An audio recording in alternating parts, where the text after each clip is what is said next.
Did you know that 50% of Americans have hypertension? Hypertension, or elevated blood pressure, is known to be the most common cause of many systemic problems. So here are 5 tips for you to naturally reduce your blood pressure. Let's go. Number 1, eat less salt. You see, the more fluid in your body, the more fluid is likely to be in your bloodstream. And salt is the ultimate attractor of water, kind of like a water magnet. I remember in my chemistry class many years ago, my professor would always say, wherever the salt goes, there the water will follow. Many foods contain too much salt, also known as sodium. And nowadays we kind of overdose on sodium even without realizing it. For my math wizards, the recommended daily sodium intake is 2.3 grams a day for folks with regular blood pressure and less than 1.5 grams a day if you already have high blood pressure. But when looking at estimated numbers, at least in the United States, about 3.4 grams of sodium is eaten every day.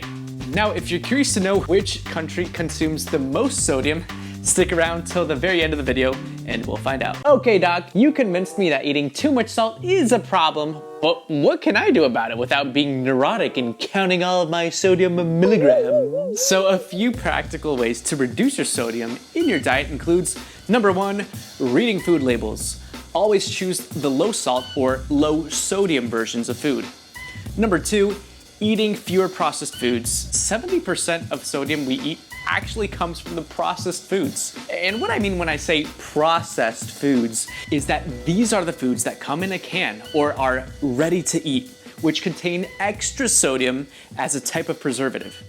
And by the way, many restaurants use highly processed foods, so going out less often might be something you need to consider. I know. This would be the hardest thing for me to do. Number 3, just don't add salt to your food. You see, just 1 teaspoon of salt contains 2.3 grams of sodium, which already puts you at your daily limit of salt intake. But not all hope is lost, as you can consider other types of spices such as garlic or herbs and other seasoning alternatives to add flavor to your dishes. This leads nicely to number 2, increase your potassium intake.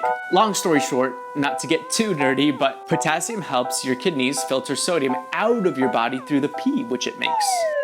And the best way to do this is to eat potassium-rich foods, including bananas, avocados, leafy greens, milk, tuna, beans, nuts, etc., etc., etc. But before you overload on potassium, it is really important not to overdo it, especially if you have kidney problems or are taking other medications that already increase your potassium intake as a side effect. Many blood pressure medications already do this, by the way. So before implementing the strategy, please see your doctor first to confirm to see if you are a good candidate to increase potassium in your diet. And number 3, physical activity, specifically aerobic exercises.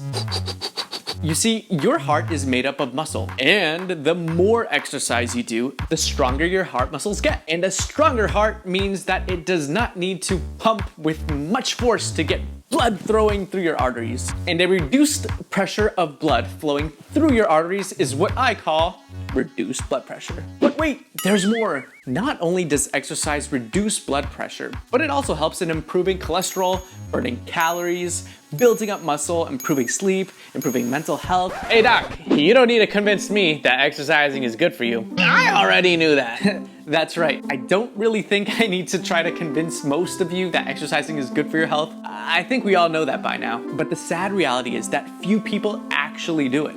The key is to find some sort of activity that you actually enjoy doing. Some ideas include walking, jogging, or dancing.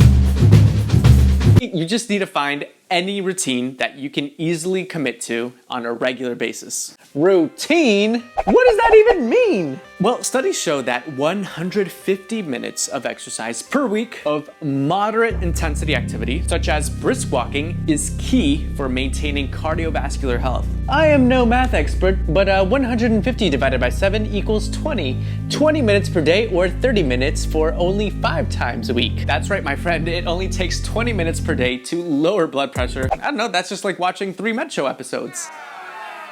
Number 4, watch what you drink. Multiple studies have shown that particularly alcohol and caffeine consumption increase blood pressure. And although these effects are only temporary, or like they last for a short term, which is pretty much how long the drink is in your bloodstream, if you are doing these temporary things on a regular basis or like all the time, then I think it already becomes a long-term issue. Anyways, drinks like alcohol and caffeinated beverages like coffee and energy drinks raise your blood pressure by narrowing the diameter of your arteries. It's kind of like the same thing as putting your thumb on a hose. Good to know. From now on, if I invite you to eat at a restaurant with me, I will pay for the bill only if you drink water. It'll also help keep the bill lower.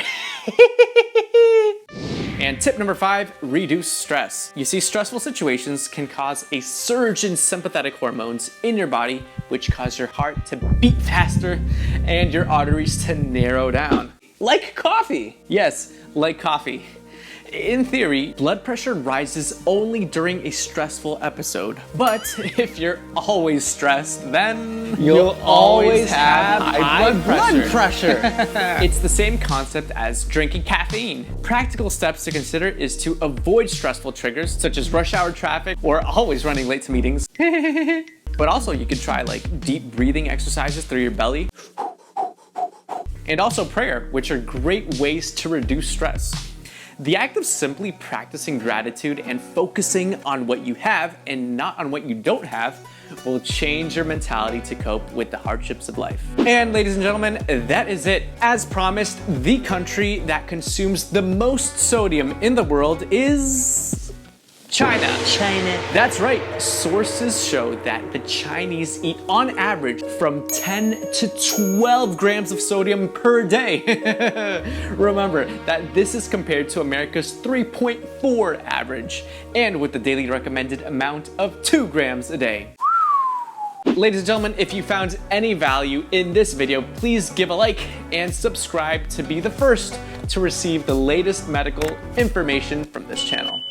And as always, my friends, until next time.